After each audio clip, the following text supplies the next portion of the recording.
So, good afternoon, good evening. This is lecture three of the policy process. Basil Smikle here. And today's lecture is about leadership in the public sector. I feel it's important to talk about leadership because we can spend a lot of time talking about the specific aspects of public policy items, how they get to the decision maker's desk, why some policies seem to bubble up to the forefront in our public and national discussion and why others don't. But it's important because to talk about leadership because we look at leaders as individuals that convey information about the policies that end up affecting our lives. We may uh, be beneficiaries of a particular policy. Certain policies might actually hurt us, but how we view them and the degrees to which we believe that policies are helpful or harmful oftentimes depends on the quality of the leaders that are talking about them. So one would say, well, why do some voters vote for individuals who create policies that actually are hurting them? Why would voters vote against their own interests? Well, voters do that actually quite frequently. And oftentimes it's because they're the leaders or the people that they vote for, whom they vote, people that they like and respect and look up to. They are individuals that convey certain types of information that end up making them not so much feel that a particular policy is good, but it makes them feel good about themselves or about their situation, or they strike aspirational tones. And so leadership in the public sector is important because number one, it can actually encourage people to vote for certain issues, vote against certain issues, and that's obviously important for public policy design and implementation and who actually makes decisions on it. But it's also critical because oftentimes, as I said, we wonder why voters make the decisions they make and say, how could they possibly vote for this person or that person because those policies actually end up hurting them?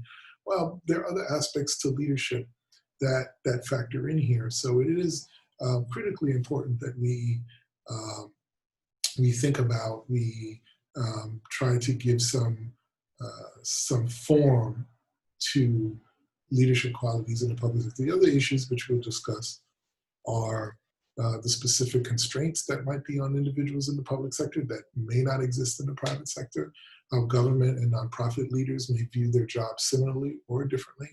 And I think, again, this fits into the larger discussion of the policy process because it is these leaders that ultimately will make decisions about public policy, or they appoint individuals that do. So let's go right into it. I'm going to share my screen here as I always do, and we will get going.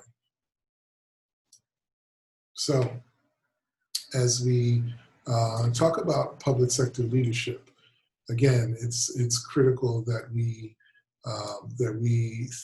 think about why leaders in the public sector are important, the specific constraints that they have, and their expectations. Quite frankly, there are tremendous expectations of our leaders in government, nonprofit that we may not have in the private sector. So we'll get into some of those as well. So as we look at leadership, we look at things like bureaucratic leadership, which is not just was my snow plowed, because that's bureaucratic administrative leadership. Did the sanitation department, did the head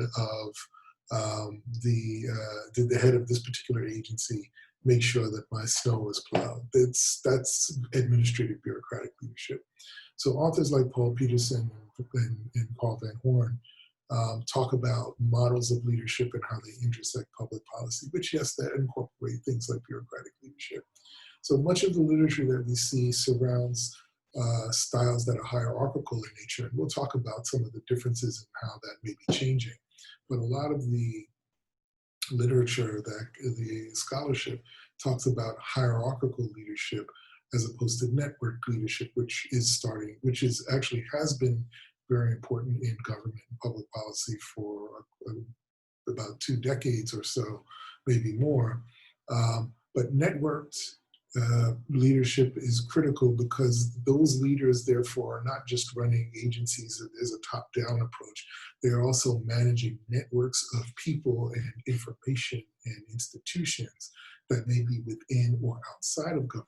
And that's important because that means that there's an internal and external quality to your leadership, potentially. You need to be a leader and perhaps a manager. We can talk about the differences between the two internally, but also make sure that you have standing outside of that particular agency to be able to manage the information flows of these issue networks beyond that institution. So this is very critical. You know, we ask this question all the time, though. What makes a good leader? Who do we see that we think are good leaders? Are they normally larger than life individuals? You know, Rudy Giuliani, larger than life person, and, you know, was a big city mayor, right? Compare him to, say, Mike Bloomberg or Bill de Blasio, different styles of leadership. Donald Trump to Barack Obama, Bill Clinton to George W. Bush or George H.W. Bush, his predecessor. How do you compare their styles of leadership? We think of leaders as very outgoing, outspoken, charismatic, maybe a touch narcissistic. I mean, it's very difficult. It's kind of interesting when you have to say to somebody, vote for me because I'm the one that can make your life better. Like, that's a really powerful statement, right? When someone comes up to you and says, I'm voting for you because I believe in you, that's a very powerful statement. And most leaders take that very seriously. But we think about our leaders as larger than life people, oftentimes. Maybe not always honest. Maybe we accept a certain level of mendacity, maybe a certain level of it, but good leaders, often larger than life, they're transformational. And oftentimes they're viewed as both leaders and servants. They serve the public good, but can lead the public to a certain policy, political, or other type of sort of common understanding, building consensus. And of course, good leaders understand that they have to approach their role in a multifaceted way. It requires a lot of different balls in the air at the same time, obviously. Part of leadership is not just being able to do certain work, but understanding what you don't know and delegate responsibility. Is there training required? This is a common question. Are leaders grown or born? Yeah, I would have to say people people can be charismatic naturally. They could be, or they can be taught that over time. I do think you can teach charisma, or you can practice. How about that? You can practice charisma over time. Certain things are taught, but there are certain aspects of leadership that can be trained. In other words, you can understand how organizations and institutions work. You can understand what has worked in an agency versus what hasn't worked in an agency, and learn how to bridge that divide, going from what didn't work to how you can make things work. You may need to have a certain knowledge base, but your ability to sort of have a vision and be able to bring people together, some of those things we can agree can't be taught. Sometimes you just have it and sometimes you don't. What we do like to see, though, is that our leaders are committed to the mission. And then oftentimes they have an understanding of the need to build community. Good leaders know that they have to build community because you need buy-in, you need loyalty. And that's true whether you're running a local nonprofit or you're a government agency or you are a mayor and you need to collect revenue. How are you going to keep residents? How does your leadership keep residents within a city or a town? And as opposed to them saying, you know what, I can't be here anymore. I don't like this leader. I don't like their leadership. City's going to hell in a handbasket. How do you become a leader that runs an institution or a city or a town or a country that people want to stay in and take part in and invest in? Very critical questions. So we go back to this point about administrative leadership and understanding the process of providing results required by authorized processes in an efficient, effective, and legal manner. So there is the leadership, again, that is administrative in nature. You run an agency, you run a nonprofit, there's certain rules, there's a mission, there's certain standard operating procedures, there are things you can't do, there are things you can do based on law, based on governance rules and ways of doing things, traditions. And you just do those things. You make sure that processes run efficiently and effectively, right? And that's, again, going back to the definition of policy process that we learned the last two classes. Policy process is how government does the work that it is intended to do by providing services, and the process through which those services are both paid for, curated, actualized, implemented, and ultimately evaluated. So administrative leadership does the same thing. Or a similar thing, it's that person or persons that take a step back and either manage those processes at the different sort of nodes or these different benchmarks. They're either managing it or they're overseeing others that do. That's sort of that administrative leadership. It's important to develop support among in other loosely defined areas where you have a leadership structure. You can say supporters or followers, but it's clearly important to develop people who are supportive of the mission and your leadership so that you can provide results. It's important to align the organization with your environment, both the macro and the micro. Align the organization and the government with changes in the broad environment, but also the cultural environment within these agencies. There's an example of this. If you're talking about justice reform, right? That's aligning police departments, law enforcement agencies with the environment outside of those agencies, right? The environment's changing, the communities are becoming more diverse. There's far more attention to equity in the justice system. How do we align our agency to that mission and that message and these watchful eyes that are focused on the work that we do? But internally, how do you align the organization internally with that same mission? But do you have to fire people? Do you have to hire new people? Do you have to hire a diversity and equity and inclusion expert, which a lot of companies have done to just make sure that they're operating internally appropriately along those lines?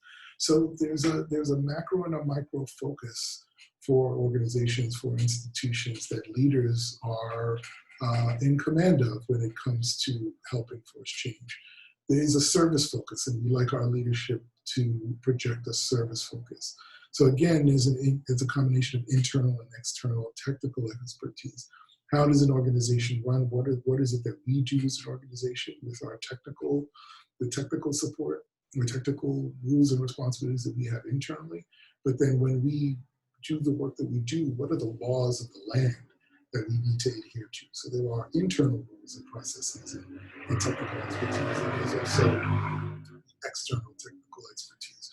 How do we do the work that we do in the world outside of our organization to get the work done? And there is a distinction between, I think, different types of leadership.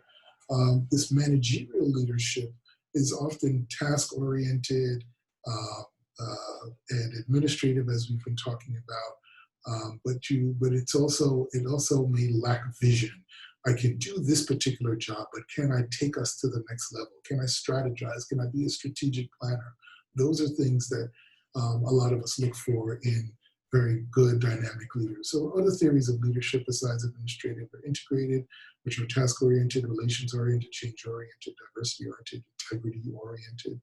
And then you also have, as I mentioned earlier, strategic management principles. So we identify or talk about strategic management as a set of managerial decisions and actions used to facilitate a competitive advantage. This is critical because it's not just running an agency and making sure the snow gets plowed. And here's a good example. It's not just being a leader of an organization that makes sure that garbage is picked up. It's thinking through how do we reduce waste overall in the city. It's not just the Department of Transportation commissioner saying we need to make traffic flow more efficiently in the city. It's also saying how can we reduce traffic overall and move people from cars to public transportation or to bicycles, right? It's that kind of future thinking leader that that is critical to strategic management and to facilitating a competitive advantage. So some of the critical steps towards that goal: make sure you scan the environment for relevant data. What's happening in the world? What are the trends? What are the trends in our city, in our town, versus other cities across the country, versus in other countries? You see that a lot with the MTA and the subway and bus systems, right?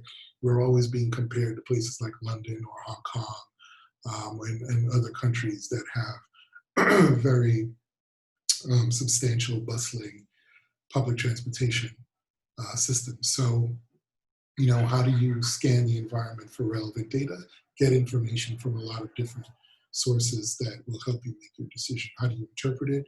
You then build a strategic model, test it, put it into action, right? It's like policies. When you're dealing with public policy, you get data, you collect data, you create a policy, you determine its consequences and its potential alternatives. So that's your strategic model, if you will. You test it, you put it out into the field, which is like your implementation, and then you evaluate it. How did it work? An important concept to keep in mind is that firms in the same industry are identical in the relevant resources they control and strategies they pursue. That's critical because you may be a leader where you actually have a very finite amount of, there are a finite amount of resources that allow you to differentiate from other institutions or other nonprofits. So how do you stand out if you're going after similar donors, similar resources, similar clientele? How do you differentiate from another? We don't talk about competition, and I do that in another class, but it is important to consider, again, going back to the earlier slide, this notion of competitive advantage, right? That's critical. How do you do that when you're running an agency and other agencies around you have access to a lot of the same resources and same people? So you try to build different forms of capital: intellectual capital, which is wealth creation through the investment of knowledge, information, intellectual property. Does your nonprofit, for example, does your agency have access to information that nobody else might have? Do you actually do research? And in the production of that research, you're able to just demonstrate knowledge of an area that not everybody's going to have. You see a lot of universities clearly do this, right? Develop intellectual capital by the researchers and professors they hire because they produce that kind of unique research and get grant money as a result of that. Think tanks like Brookings or Pew Research try to do this as well by bringing on certain researchers that they can produce their own data that people can then rely on and be able to cite and use. So that creation of intellectual capital becomes critical. In terms of human resources capital, who are the people that you're bringing on board? Do you have people who are very competent and experienced in certain areas? Do they have tacit knowledge that is very hard to find, or that elsewhere, or that has given you an edge over your competition? What innovations or talent do they bring to the table? So the hiring of certain people, not everybody can do this. Nonprofit, it's difficult because you may not have that much money. So you can't just hire and fire people. I do a lot of work in and around nonprofits. And some of them are very small, pretty informal. They don't have a lot of turnover. So that means that they're not necessarily bringing on a lot of people. They may not have money to hire extra staff or additional staff. So how do you train current staff? Or do you just go without being trained and try to find ways to innovate and bring on skill sets in different ways, maybe through consultants? So that human resources strategy is actually very important, but oftentimes it's limited to individuals or entities that actually have a financial edge or some other means to be able to move around staff. This is also really important too if you're running a government agency and the workers are unionized. You can't fire them very quickly. If you need to free up budget lines and you want to hire different kinds of folks, you can't just fire civil servants, bureaucrats easily. And so if you need to change the way you do business, how do you do that when you actually can't fire anybody, or you can't, let them go or offer them retirement packages and so on, right? Except if you're the mayor and you're furloughing city workers or have to lay off city workers, which is a different level of authority. Structural capital, learning knowledge and day-to-day activities. What's that pool of knowledge that you have? What about it's your institutional knowledge. How much knowledge do you actually have of your organization, the work that you have done and can do, and what else is being done in that field, that institutional knowledge. And relational capital, that's your social capital. Who do you know? Who do you know? Who can you raise money from? Who do you know in the media world that you can get your information out there? That relational capital is critical. So is there something exceptional about public sector leadership? Is there something different about public sector leaders? And I think there is. Most organizations and leaders drive the message, they drive the brand, and can obviously be very critical in fundraising. Leaders, very specific leaders that are particularly charismatic or they're seen as leaders in their field can attract certain donations and certain fundraising dollars. If in universities, professors that are known to be leaders in a field and do research can attract those grant dollars, those research dollars. So leadership in an organization can help drive message brand. Critical in fundraising. Leadership in any organization is important determinant of culture, how that organization performs, the culture of formal or informal, very critical, often based on the leadership.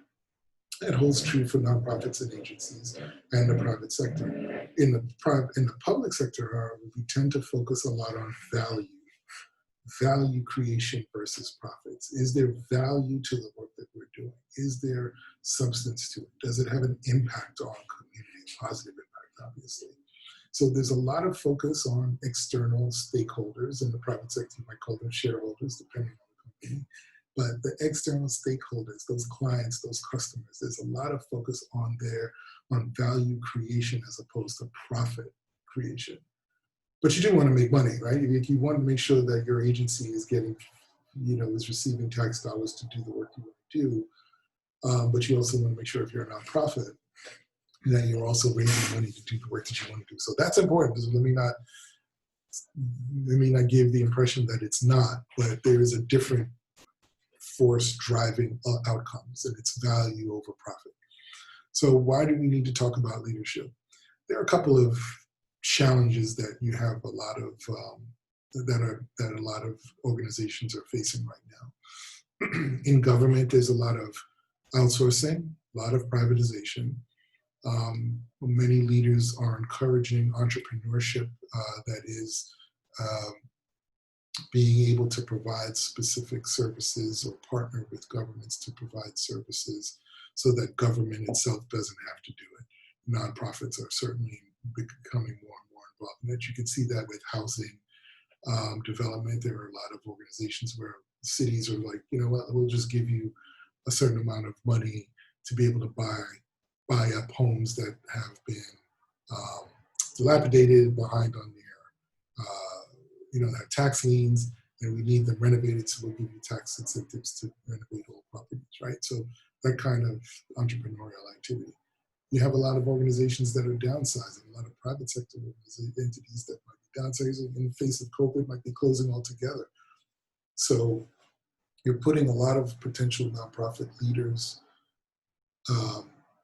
they're losing their work. A lot of private sector leaders might be losing their work. And to be honest, it's time to kind of look through and re-engage and redetermine their priorities. So even with the downsizing and the high unemployment, you have a lot of people who may not have gone into the nonprofit world deciding to start nonprofits or go into nonprofit work because of the value creation that's there. And then it may give opportunities for people who were in the private sector that just wanted a change to be able to use this opportunity to make that change.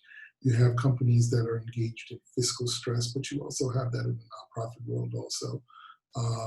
So you need leaders who are understanding of budgets and very crafty, particularly when it comes to raising money and being able to go after discrete dollars. because there are scarce resources, particularly if you are in government. You only have access to the tax base, right? And so if your tax base starts to leave, you're not collecting revenue, and that's trouble for your agency. The deepening complexity of problems, especially if you work in very diverse cities, is going to be very, very, very important in these next few years, because we're not just dealing with a deep recession as we had back in the 2000s, 2008 and thereabout, but we're dealing with a health crisis. We're dealing with another pandemic, which is the 400-year-old scourge of racism. And so you have all of these pressures being put on leaders right now. Think about those leaders, those mayors and governors in on the West Coast now dealing with these fires, and the tremendous amount of stress that they're under, the decisions that they have to make. As climate change, as immigration, as income inequality, as the incredible diversity, growth of diversity in our country grows, as all of these things are changing, our world has become more complex, and therefore our leaders need to be able to manage that complexity. And in areas where there's lack of innovation, you have to be innovative, right? You have to try new things. You have to invest in people and look for opportunities to be innovative, because that innovation is going to give you that competitive edge. And I keep coming back to that. You remember, competitive just doesn't mean between private sector entity and private sector entity. Competition isn't just between Coke and Pepsi. It's not just between McDonald's and Burger King. It's between nonprofits that serve the same clientele, in terms of provide services for the homeless, provide services for people with HIV and AIDS. All of these areas, all of these types of organizations may be pulling from the same donors and focusing on similar or overlapping clientele. So how do they innovate to differentiate? That rhymes. I didn't intend that, but it's a good way to remember it.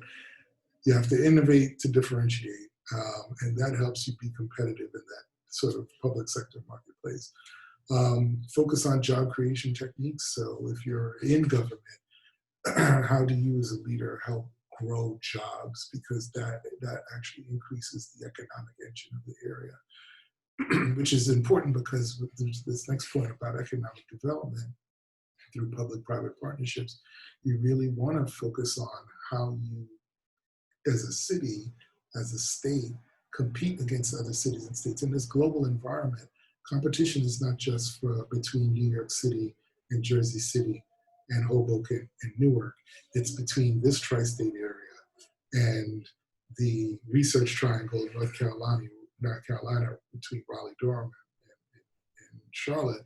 It's Southern California, it's Amsterdam, it's London. Like, you're competing against all of these different entities. So the economic development aspect of your leadership becomes really important, because you're trying to make your city or state competitive. Remember that with public sector leaders, there's a tremendous amount of media scrutiny. Consider how much scrutiny our mayors and governors and president gets, right? And sunshine laws, which means that there is a very bright light being shown on the work that every public sector individual does. So everything from salaries to information about particular staffers, public disclosures in terms of financial influences. There are, for many leaders, to adhere to ethics regulations, a lot of them have to fill out financial disclosures, which are public documents which say, how much money do you make from different sources?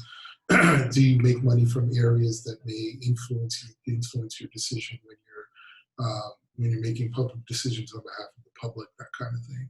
And so all of these laws, and especially if you're a nonprofit or a government agency, you have oversight by either the government, another agency, or by the legislature, right? So there are all these laws that are there for accountability and transparency purposes. So leaders that run those organizations, those entities, have to be mindful of that and have to act in accordance with that.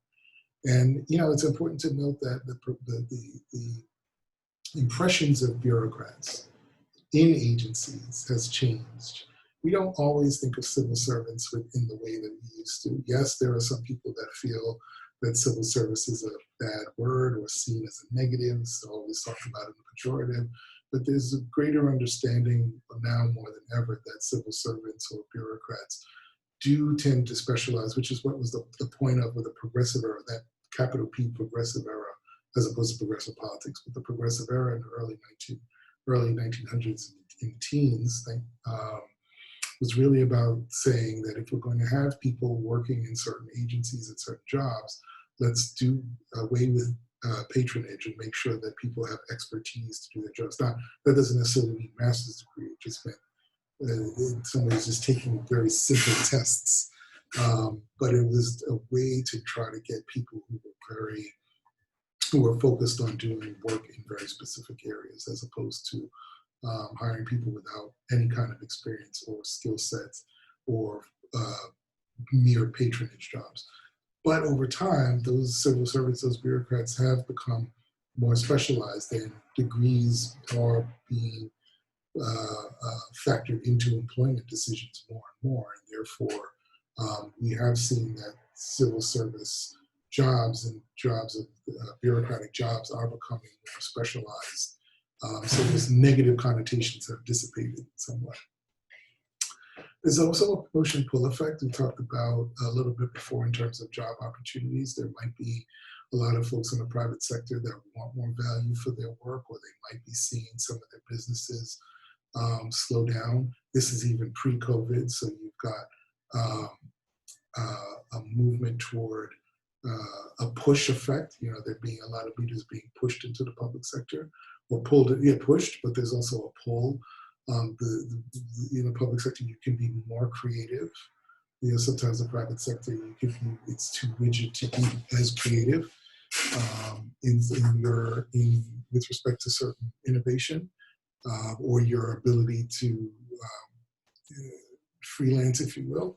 So sometimes nonprofits are seen as being more creative, or public sector more opportunities to be creative. It's possible there was a time when lower wages and layoffs were also pushing people into the public sector. They used it as oftentimes a second career. And you know, people coming from the private sector into the public sector are often valued because it's in many cases considered that the private sector defined competence. If you were good enough for JP Morgan Chase, you'd be good enough for, you know, I don't know, the Urban League or something like that, right? Like if there are people that are competent in making sure that big banks make money, you can make sure that, you know, my nonprofit stays afloat or my government agency can run, right? So there's always this kind of bias to the private sector in terms of competency. So in many ways, what we do now is incorporate a lot of private sector models into the public sector leadership models. You know, a CEO type leader, someone that can build a strong but small board, someone who's decisional, informational, interpersonal, someone who can be both a strong internal and external leader. And then other factors that are pushing a lot of folks into a lot of different types of leaders into the public sector. There's a dissatisfaction with spending and a need to curb spending and be more efficient. So there's a lot of leaders, a lot of ways that leaders are being asked to take over these roles to function in more efficient manners. There are obviously worsening results both with the nonprofit world and government agencies. They want to make sure that again, the growing complexity of our problems and our ability to engage them does not worsen over time. And again, cities are looking to solve these bigger and bigger problems more cheaply. So that's why they look to the private sector in partnership with the private or nonprofit sector. Doing so makes government smaller, less cumbersome. There's a bit more direct contact than there should be. And oftentimes, because the government can't fund large-scale innovations, private sector can. That's a good reason to partner. And these developmental leaders at the city level really do look to the for-profit sector to help them increase revenue and become more efficient. Again, public organizations are controlled by rulemaking bodies. So legislatures, elected officials, appointed officials have a tremendous amount of oversight. And that limits, in some cases, um, that limits flexibility, innovation, and stress accountability. Now, how does that jive with what I was saying earlier in terms of maybe being pulled into the nonprofit world because of the lure of being more creative? And so, what I think what the difference is here, and the way you can sort of bridge these 2 points, is that nonprofits and government agencies are restricted because the work that they do is on behalf of the public. They get public dollars and donation. They get dollars from donations from individuals and other organizations. In many cases, they get donations from government entities. If you are in government, you are paid by tax dollars, so you are accountable to people, to the people. So there is a tremendous amount of oversight and not a lot of opportunity uh, to waste funding or to use it for purposes for which your organization was not meant. So there are a lot of eyes looking at the work that you do. But at the same time, there are, because some nonprofits are dealing with these really complex issues on the ground, you can still serve your mission and your purpose in very creative and out of the box ways, which a lot of nonprofits look for, and what some government agencies really want, um, and be within the confines and constraints of the need for accountability and transparency. Just think about crisis management. You know, how are government agencies like the Department of Health, the Department of Labor, dealing with the police department, the fire department? How do they deal with crises, right? Those leaders have to be have to be able to think on their feet. They have to be very flexible. They have to innovate at times because they're being hit with things that they may have never seen before, never seen in that level of intensity before. And the public is looking at them with open eyes to affect change and to handle the situation. And so it's a different level of, I think, exposure that private sector leaders have. So that's why I think that, yes, you're constrained by certain rules and regulations that govern basically the money that how you raise money, how you spend money, and what you spend it on, and some of the work that you do. But even within those confines, you can still find ways to be incredibly innovative and flexible. So compared to the private sector, there isn't as much research done on leaders in the nonprofit world, and the same goes for mid-sized businesses and small and mid-sized businesses and nonprofits. We just don't focus on small organizations as much as we probably should. There are both social and financial purposes of leadership. As I said before, it's important to distinguish between shareholders and stakeholders, and there's the importance of value creation that nonprofit and public sector leaders focus on. The literature and analysis often compares nonprofit leadership to the for-profit sector, and I talked about that in the sense that the for-profit sector is often seen as the more competent, that if you could do that and be more efficient and be successful there, you can take those talents to the public sector. But one of your readings argues that the differences in sectors should be differences in leadership competencies and approach. That just because you can do something well in the private sector doesn't mean that you can do it well in the public sector. And you should perhaps look at other approach to jobs differently, right? And that seems reasonable and natural, but oftentimes you're being brought in to bring some of the same expertise and strategies that you had in the private realm into the public, and oftentimes that may not work. And I think that's what that article is saying. And he's saying in part because there is variation in goals and goal clarity. There are different levels of inspiration, motivation, and different rules for flexibility and ethics, which we just went over. One of the things that's really critical about leadership in the public sector is when you talk about politicians. How do you mitigate the aspirations of politicians, and how does that jibe with desires of voters to manage the job that you have? In other words, you want to be your one thing, you want to be something else, but you got to focus on the job you have. How do you mitigate that? That's actually really important.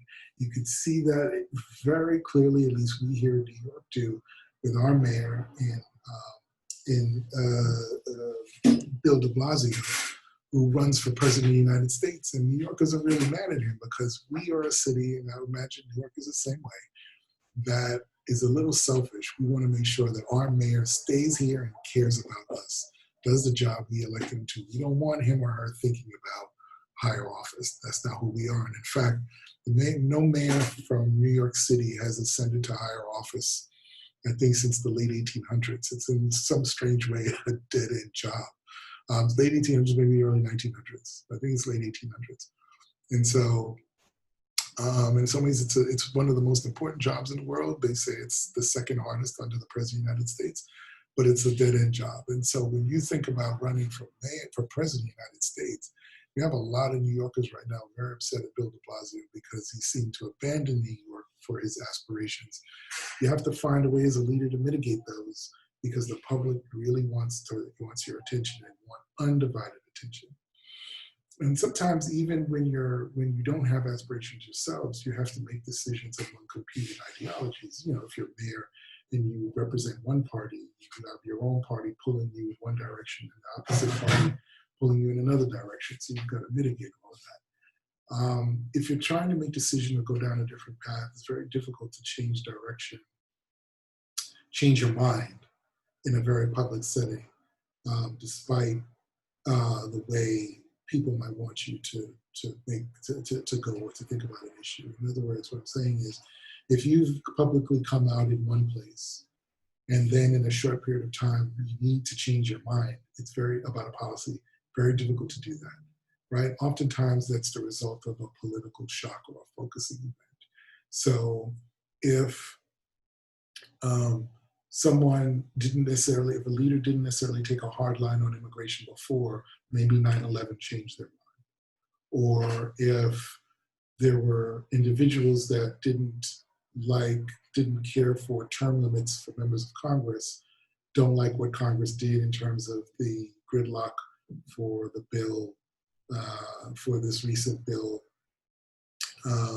stimulus bill for COVID, and say, you know what, throw everybody out. We should have term limits for everybody, right? But as a leader, it's very difficult to change your mind week to week unless there's something major that happens that forces everyone to sort of step back and rethink. When you go into an organization as a leader, make sure that the goals that they have are realistic. Get a sense of your internal and external environment and adapt. Understand that the use of power as a leader and the abuse of it is certainly pilloried, but the use of power is very, very closely looked at. You can very easily go from being a strong leader to an abusive one that misuses your power. So you have to be very careful of that.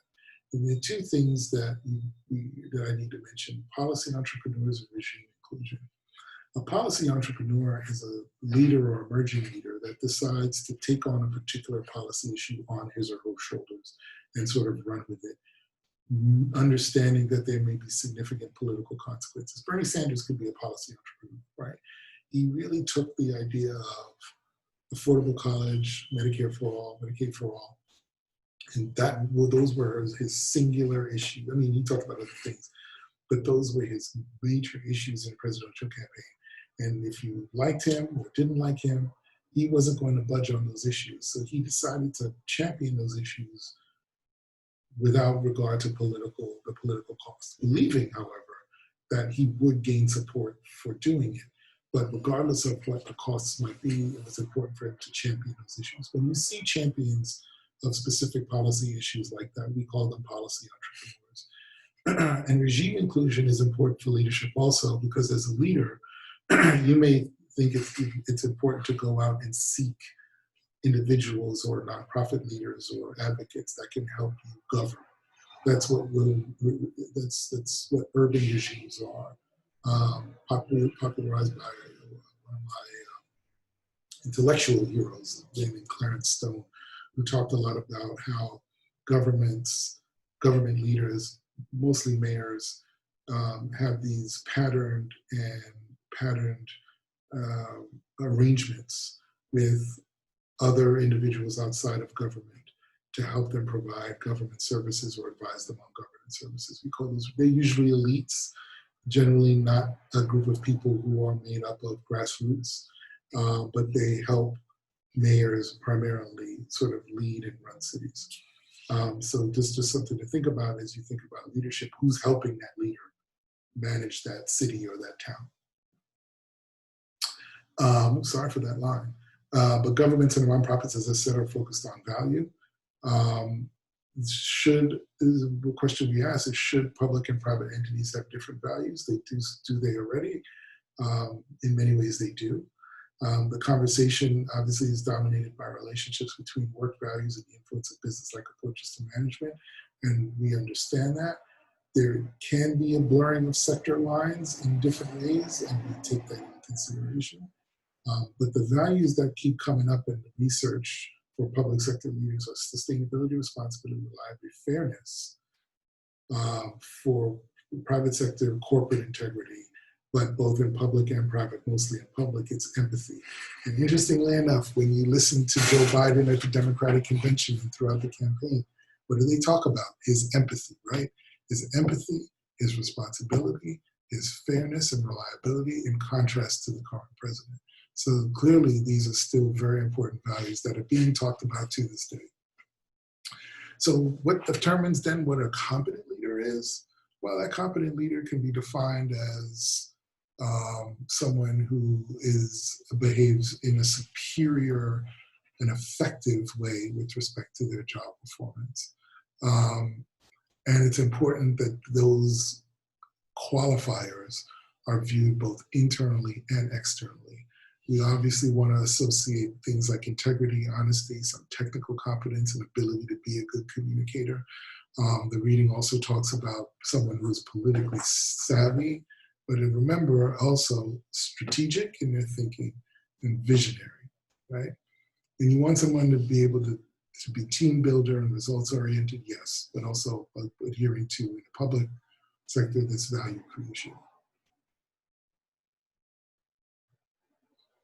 When, in terms of the difference between sort of the 20th and 21st century leaders, and I touched on this a bit earlier. In the 20th century, we talked a lot about sort of raw, bureaucratic governance. In the 21st century, we are not as bureaucratic, a bit more informal.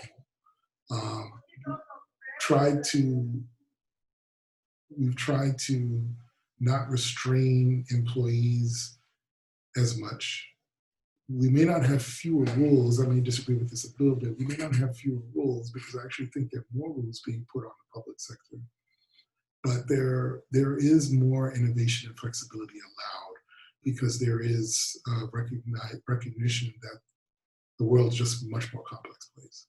So we used to be focused more on bureaucratic leadership and policies and politics, but now there's a movement towards less bureaucracy, fewer rules, and even some paring down of the employees. So it's not necessarily bringing on all these employees to do all of these small tasks, but hire, this goes back to the HR strategies, right? Hiring more specialized people with more specialized skill sets, right? So you don't need 10 people to do the work that 2 people could do. 20th century organizations were multi-leveled, now focusing on fewer and fewer levels. It used to be organized with the expectation that senior management will manage and oversee all processes. Now we talk more about management leading and leadership at all levels. So yes, you have upper level management leading. You also have lower level employees managing processes a little bit more autonomy, a little more self actualization and self monitoring. So there's leadership at multiple levels and not as hierarchical. It's characterized by policies that we used to characterize organizations and leaders by policies that create many complicated internal interdependencies. And so now we talk about organizations where policies and procedures produce minimal internal interdependence needed to serve customers. And oftentimes, so you see that in a couple of ways. You see that where I don't need to file a report in triplicate and notify this agency and that agency and that department and that department. People may work in pods. So you have folks that are responsible for all the different areas of the work that needs to get done in each pod, right? So that it's not agency silo, agency silo, agency silo. You could visualize it as someone from each department in a pod that does the work. So you don't have to go anywhere to sort of get approvals and get other people to work on stuff. You work as cross-sectionally as a team. And that's really important because that cuts down on bureaucracy, that cuts down on staff. You hire more skilled, you hire individuals more specialized, that specialize more, have very significant skill sets. And that's also important in terms of the customer-facing aspect of it, right? You don't need to go get sent to 30 different people to be able to get one thing done. So that's obviously, and technology has helped that as well. Just even in the way we're communicating through Zoom, we physically don't have to be in the same space anymore.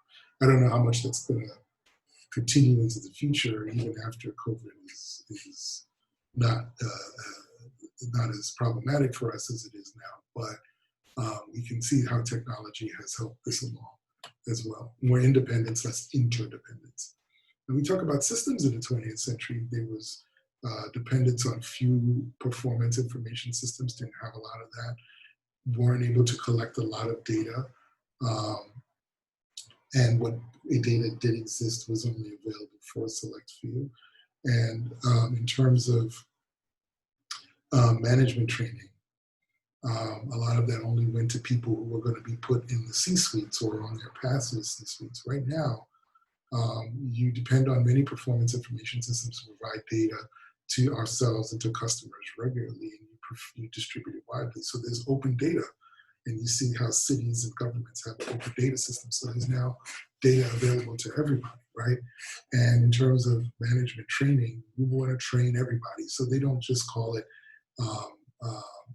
hiring, it's onboarding now, right? Because they want to make sure that you are actually trained into the organization.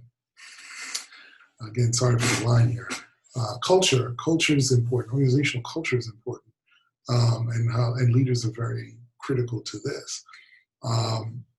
It used to be very inwardly focused, centralized, and again, hard to make decisions, so not very flexible, right? Slow to make decisions, highly politicized, and very risk averse. Now we focus on leaders who are externally oriented, understanding that you have to engage. That's true public sector because you got to engage the media and social media a lot more than you used to. The president has changed the way presidents and leaders up and down have engaged their voters or supporters. And for the president, I say supporters or followers. It's not just voters. There is an expectation now that you will communicate via Twitter or via other forms of social media. In fact, most people that do what I do get their news from Twitter. They don't just wait for the news to come on television or what have you. And so culture becomes really important. You as a leader have to be externally oriented and be able to understand how the external environment can affect your culture and make sure that you are managing that appropriately. You have to make sure that you are empowering your employees. You have to be quick to make decisions. We want our leaders to be open and candid and more risk tolerant. Talk about open and candid. You don't get any more open and candid than Donald Trump. But for most leaders, we want our leaders to. We feel, particularly through social media, through the internet, we feel more connected to our leaders than we ever have. They're not just somebody's picture on the wall. These are people that come into our neighborhoods. There's people that come into our homes. There's people that send us information on our phone. Oh my God, I pick up my phone and Donald Trump has sent me a message, right? And so we feel more connected, more engaged with these leaders. And then there's an expectation that they open up to us more, because that's what social media does. That's what our media environment does. It opens you up more. And of course, be more risk tolerant. More complexity, more at stake, got to be more risk tolerant. So how do we determine managers versus leaders again? Now that we have these sort of trends in mind between 20th and 21st century organizations, how do we think about our leaders again? Managers know how to plan, budget, organize, staff, control, problem solve. Very rigid, right? They deal mostly with the status quo, is a bottom line focus. If I'm supposed to do X, how do I best accomplish X? No more. Just do this well, do it right. Leaders create. Now we would understand leaders to create and communicate vision, communicate strategy, deal a lot with change. And again, complexity in a much more diverse environment with all that's going on in the world right now, you have to be a leader that knows how to manage change. Don't just deal with the bottom line, deal with the top line. What are the things that I have to do, and what are the things I want to accomplish? What are my aspirations? What do I aspire to, both for myself and for my organization? And it's more than doing the right thing, it's doing the right things along that way, on that path. So there's 6 leadership styles that fall in, that sort of adhere to that. A coercive style, one that demands compliance, do what I tell you to do. Authoritative, that mobilizes people towards a vision, which is different from authoritarian, right? But authoritative leader is someone who mobilizes people toward a vision. Someone who's affiliative, that creates harmony and builds coalitions. That's critical, particularly in politics and electoral politics. So we're in policy process. How do you advocate for certain policy positions or certain policy outcomes? You can build strength and power by building coalitions. So that's that affiliated leadership style. That democratic style is the one that forges consensus through participation. That is not, so if you think about the difference between that and affiliative style. So yes, it's people come first, and to me, it's being able to cut across our differences and try to identify that one thread that connects us. Whereas the democratic style of leadership is just building consensus, which is slightly different. It's not necessarily trying to find a common thread so that we can affiliate and coalesce around a particular goal. It's trying to just create consensus through your participation. Okay, if you think this and you think that, then my ultimate decision is going to be X, right? So building consensus. Pace setting. Sets high standards for performance. So it's basically that. It's setting the high standard for performance. I'm doing this, and this is how I want things done. And then coaching. How do you encourage and grow new leaders? How do you teach? Teaching people how to develop their skill sets, to grow skill sets, to become leaders of their own. That is, I don't want to say that's underappreciated, and it's not undervalued. But people don't think enough about growing new talent. And you can imagine why. Because if you grow talent, some people tend to be threatened ultimately by what you created, right? So some folks, politically thinking, are going to not want to invest and grow their competition. So they choose not to. But the truth is, and I've actually found this in my life and career and have practiced it, that it's just, I feel like it's important to teach and to grow and to coach. So it's been done to me, and I've done it for others. And if you want to talk about that, I'm happy to talk more about that and why that's important. Again, exemplary leadership is a model. They inspire, they challenge, they enable, and they encourage. Plain and simple. You want to stay away from dysfunctional leaders or dysfunctions that leaders face. They They engage in the dysfunction itself. Um, they You want to look at how teams, you want to identify the dysfunction itself. You want to look at how teams operate with and without the dysfunctions or problems or challenges. You create suggestions for overcoming dysfunctionality. And you focus again on the role of the leader. How do we as leaders deal with these challenges that have been put before us? You focus on the leadership style. You do give people an understanding of how to sort of work through dysfunction. Um, Extra slide there. So you have quite a few here. You have an absence of trust, a fear of conflict, lack of commitment, avoidance of accountability, and then you have this inattention to results. Right? The absence of trust is unbelievable. Right? It's something that's a real cancer in organizations. The fear of conflict, and we'll talk more about these. But those are essentially your 5 dysfunctions. So what is trust? Think of 2 people, one that you trust and the other that you don't. Trust is the confidence among team members that their peers' intentions are good and that there's no reason to be careful around them, right? So as a leader, do you facilitate that? That's critical. That's critical. Trust with an organization that somebody's not going to stab you in the back. And when you have members of a team that where you have no trust, they conceal their weaknesses and their mistakes. How important is that? If you don't trust your coworker or your colleague, they conceal their weaknesses and their mistakes. How important is that in a public sector environment, particularly in an important, critical agency like Health and Human Services or Fire or Police? They don't hesitate to ask for help. They hesitate to ask for help or provide constructive feedback. They hesitate to offer help outside their own areas of responsibility. They jump to conclusions about intentions and aptitudes. They fail to recognize and tap into another's skills and experiences. They don't want to ask for help and they don't want to get help from others, particularly if those other people can do the work. And they waste time and energy managing their behaviors for effect, right? And hold grudges.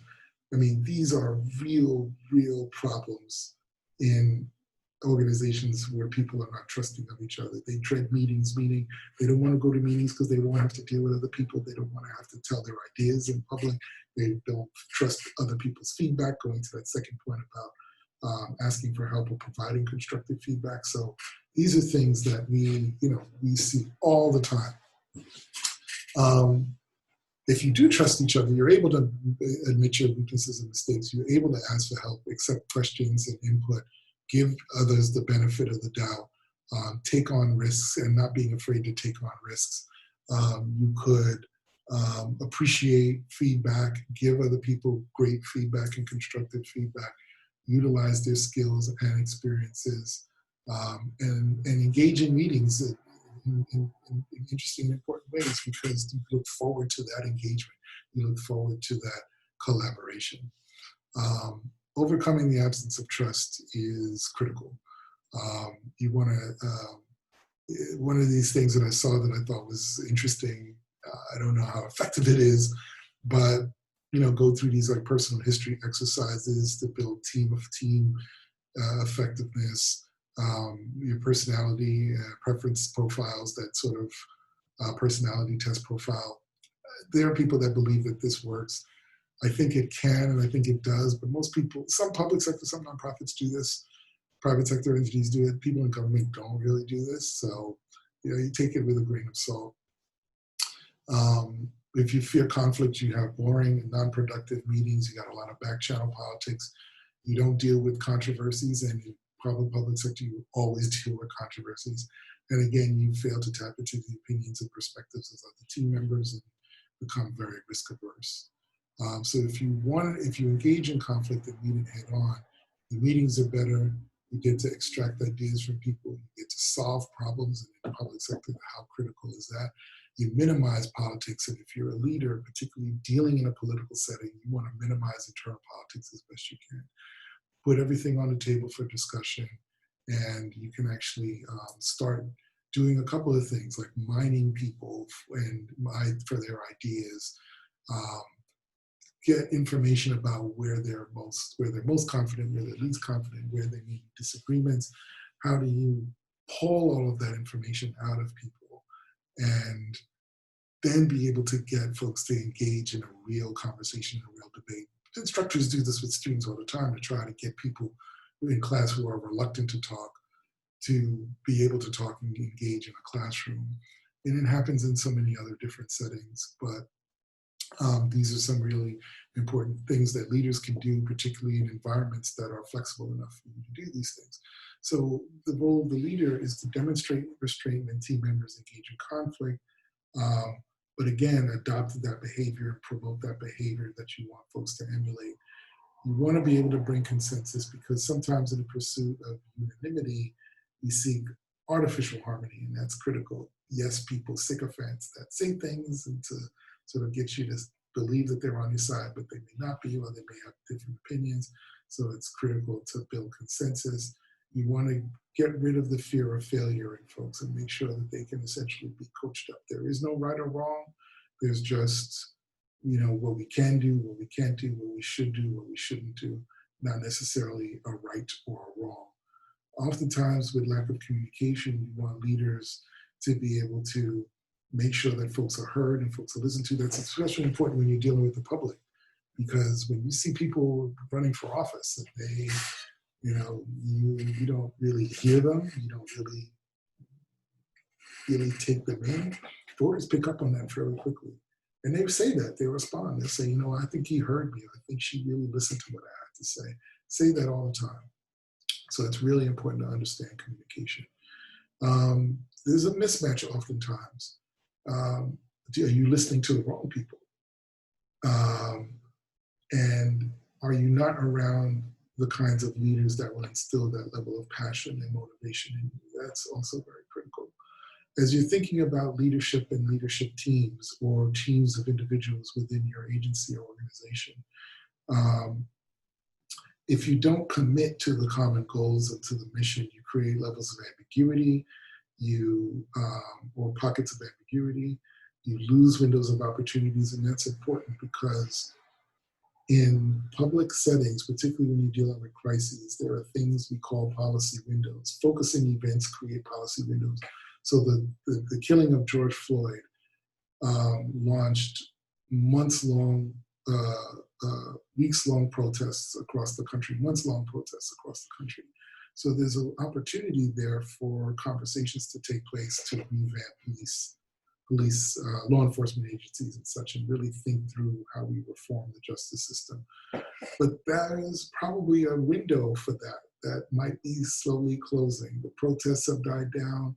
There are reports that the support for Black Lives Matter protests are waning, and among white voters. So people may not have the tolerance for the protests, which could mean that they don't have the interest in having conversations about reform. So when we talk about policy window, if that window closes, then you lose the opportunity to promote really good policy. So you want to make sure that the work that you're doing as a leader encourages people to commit to the task and commit to it in a very in a manner with some expediency, because not haste, but expediency, because you may have a short window to have the discussions you need to have the confidence and the expertise and the wherewithal to promote ideas and promote changes that you're going to need to get out and do some very, very heavy political lifting. And you want to make sure that you're doing that with one voice. So you want to be able to very quickly get your entire team around common objectives, learn from whatever mistakes you're going to make, and take advantage of your opportunities before competitors do. Or those competitors could be voters that think differently and then don't want you to do certain things, right? So just keep in mind that competition is not just, and this is actually an important point, competition is not just about competition between cities, it's not just between states, not just between agencies, it's not just between or among nonprofits.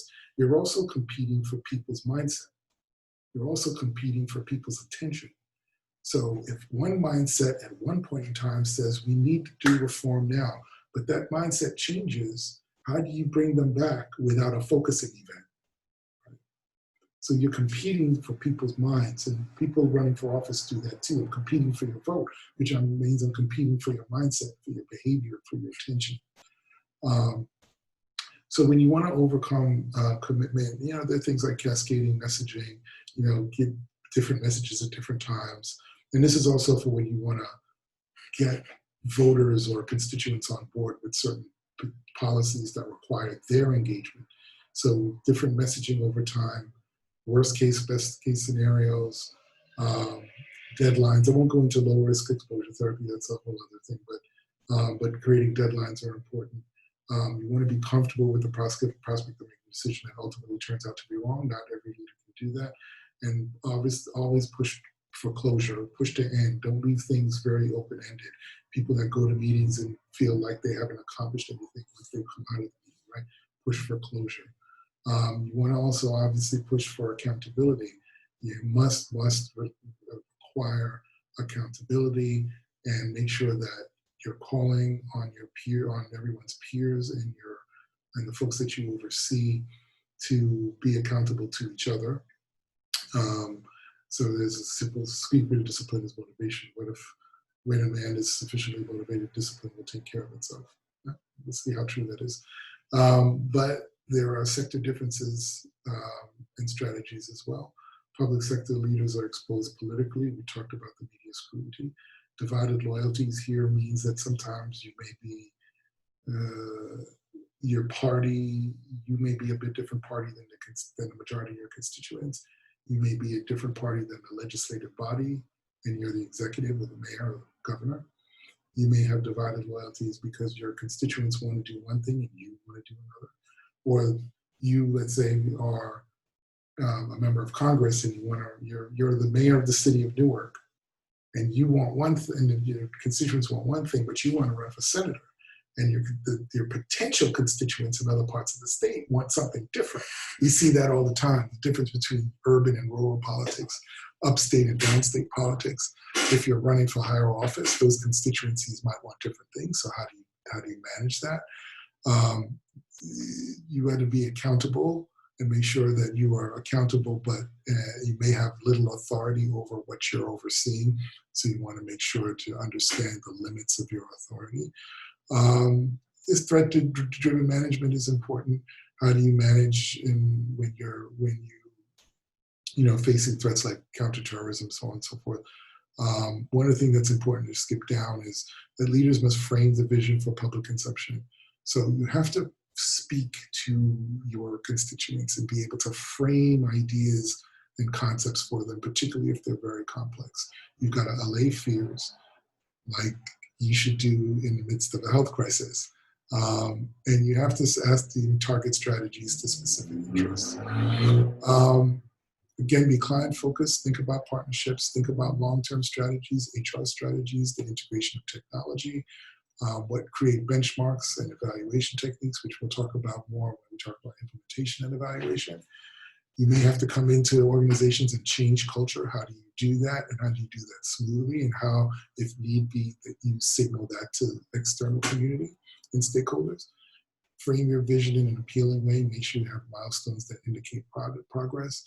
Use rhetorical crafting and this issue of growing or buying. Do you grow new leadership from within, or do you buy it? Do you get it externally and bring in leaders or staffers through your HR strategies to help you manage the new culture and the goals and mission of your organization? And look, I thought it's interesting to kind of look at some of these common examples. You saw the Women in Leadership article from Pew Research. Think about Hillary Clinton. She's probably one of the smartest, most accomplished politicians there has been in modern history. She's also a woman. Is there something about women who are leaders that people think of differently versus when they think of men who are in leadership positions, right? And so leaders aren't just these sort of amorphous bodies or entities without other characteristics and qualities. You have different leaders based on gender, race, ethnicity, um, where English may not be their first language. So how are different people viewed differently as leaders? And do we think of individuals based on race and gender, age? Do we think that they have different leadership styles? What allows them to be seen as competent or not competent? Why is our country seemingly not ready for a woman to be president when so many other countries have had women who in leadership is, being presidents or prime ministers? What is it about America and American voters that we still have an issue with women being president of the United States? In fact, I always thought there would be a woman president before there'd be an African American president. And why did that happen? What does that mean? I think that article is really interesting in shedding light on some of these effects, which we'll get to in a second. But think about leadership in the COVID era. What did we see from this president? What would have liked to have seen from this president? What about this president's leadership was different from the governors and the mayors? Governor Cuomo and Governor Murphy were seen as like real leaders in this COVID fight, right? Because they exhibited a certain style, a certain calmness. We talked about allaying fears. They showed some expertise in understanding, managing both the science and the practicality of it. Now we can have another discussion about whether they were right, because New York still has, I think the most cases and deaths of any other state in the country, if I remember the stat correctly. But was there something about their leadership and and what they're in control of? And we talked about authority, right? Even though the president is the leader of the free world, there's certain things, allegedly, right? Because of our system of federalism, he still doesn't have the power to do certain things. He still doesn't have the power to command states to open and close schools or open and close restaurants. Governors do that. So it's interesting that he's trying to show leadership and show that he has authority over areas where he really doesn't. But it's the governors that have that kind of authority. And I think what's interesting is when you think about governors having that executive authority to be able to say, I did this, I opened this, I closed this, I moved resources to do X, Y, and Z. That's what's so appealing about them. That's why historically, we've had more governors be president than legislators, members of Congress or the Senate. We've had more governors president than legislators, and why it's so interesting and why it was weird to not see a governor really elevate to the top tier of the presidential candidates on the Democratic side. Though you had you had a couple, and on the Republican side in 2016, you had a few. And so it's interesting that we can have a conversation about why that's the case, but historically, governors were always viewed as better presidential candidates because they have executive authority over the bureaucracy. You can say, I did this, I created this, I spent money on that. You remember, because when you spend money, you show your preference. So you can track how the preference and the priorities of these leaders based on what they spend their money on. So when you think about COVID, think about the president's remarks and how the president has behaved versus how governors have behaved and how voters have responded. Remember when I talked at the beginning, how leaders can get you to think against your own interest. In some ways, the president is doing it. I'm not trying to be political here, but in some ways, the president's doing that, where scientists are saying, you congregate in large groups, you're going to get the chances of you getting sick are significantly increased, and yet the president still has outdoor rallies because his narrative is, even if this isn't a hoax, it's blown way out of proportion. And remember when I said you can't go back on that easily? He can't go back on that quickly. He is so deep into that narrative that going back on it would completely alienate a lot of his core supporters. So even if he wanted to go back, he has to maintain that narrative if he wants to maintain his supporters, which is tragic when you really think about it. But that goes back to that point about changing in midstream. You can't change it that quickly, even though there have been examples like Herman Cain, who died sadly, and other people who got sick because of these rallies. he's still reluctant to dramatically change course in how he talks about the virus. Let's talk about Katrina, for example, the leadership around Katrina. George W. Bush was soundly criticized for, and rightfully so, for not managing and moving resources to help the victims of Katrina in New Orleans, right? And so that is seen as a sort of epic failure of his presidency, with the hundreds of thousands of lives that were lost as a result of that flooding and the inability of government resources to really get there in time. As opposed to 9/11 a few years earlier, where he has that very iconic scene of where he's standing with a firefighter speaking into that bullhorn on the top of the pile, talking to the first responders. I mean, that's an iconic vision of him. And every president, most presidents have that sort of moment. So just a few years before, it looked like, wow, his administration was doing everything it could, to shore up our borders, to go after those who were responsible, engage in counterterrorism, consolidate all these agencies under Homeland Security, get the Patriot Act passed, and then of course there was the votes for the Iraq War and for the war in Afghanistan, and which came back to haunt other some elected officials. But the point being that you had some very decisive action in many respects after 9/11, but not particularly decisive after Katrina, within the same presidency and with the same president, very different approaches to leadership. Why? Or different leadership styles, different leadership, different engagement. Why was that? What were the differences there? We can talk about that. And of course, the unrest after Ferguson. I bring this up because different leaders manage unrest differently. And interestingly enough, for Obama, it took him a long time to sort of really lean into the racial aspects of the unrest after Trayvon Martin, after Ferguson. But what's interesting is that there was an incident in Dallas, if I remember correctly, where I think 6 police officers were shot and killed. And it was weeks and months after some of the protests around this other racial unrest, but you started to see these vigilantes, these other folks sort of take these actions.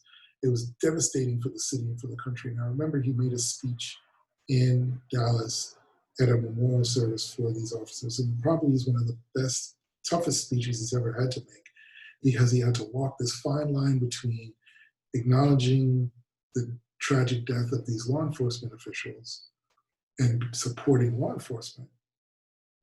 At the same time, acknowledging that there is racial unrest, and it was growing, it was bubbling. A lot of that anger and frustration is what led to those cops being killed. So how do you balance those two things? And as president, that is extraordinarily difficult to do.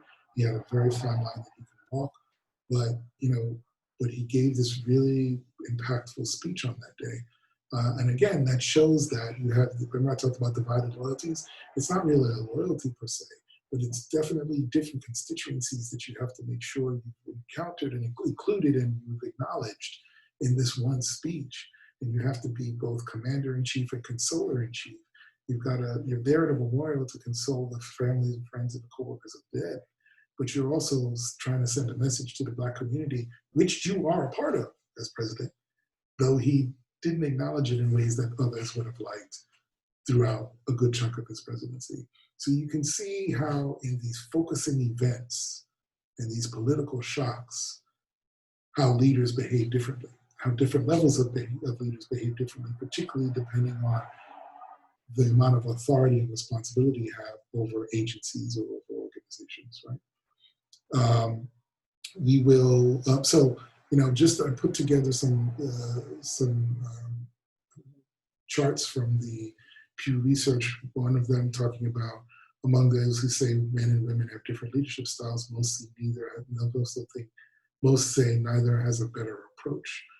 So you can see men and women basically similar, 43%, men and women basically different, 57%, not a whole lot of, difference there. Some, enough to acknowledge, but that's kind of an interesting point. 22% say women have generally a better approach, men generally have a better approach, 50%. neither is better, 62%. So that's interesting, right? Neither, 60% of those polls say neither has a better approach to leadership. On several aspects of corporate leadership, many give women the edge, and that's interesting in corporate America, because there are more women who are corporate leaders than there are African American corporate leaders. And honestly, I used to think that pattern would follow into politics and government. That's governance, that we have a woman president before we've had a black man be president. But in corporate America, 43% say women are better at creating safe and respectful environments. 35% say that they're better at valuing people from different backgrounds, considering societal impact. 30% are better at say women are better at mentoring employees. So that's interesting. It's a really big difference. Except it's interesting in terms of how women are perceived in the second slide at being essentially at value and at teaching, because essentially that's what it is: mentoring employees, teaching, fairness, and values, right? Those are considered qualities that women are better in: fairness, fair pay and good benefits; mentoring, societal impact, that's like societal values; valuing people from different backgrounds. See, all of those skills are generally feminized, but when you look at negotiating profitable deals, that sort of hard negotiating and deal making, look at how few people think that women are better at that. So it's interesting, right? But generally speaking, most folks don't think there's a huge difference between the two. But it is interesting to look at what skills people believe women are better at in corporate America.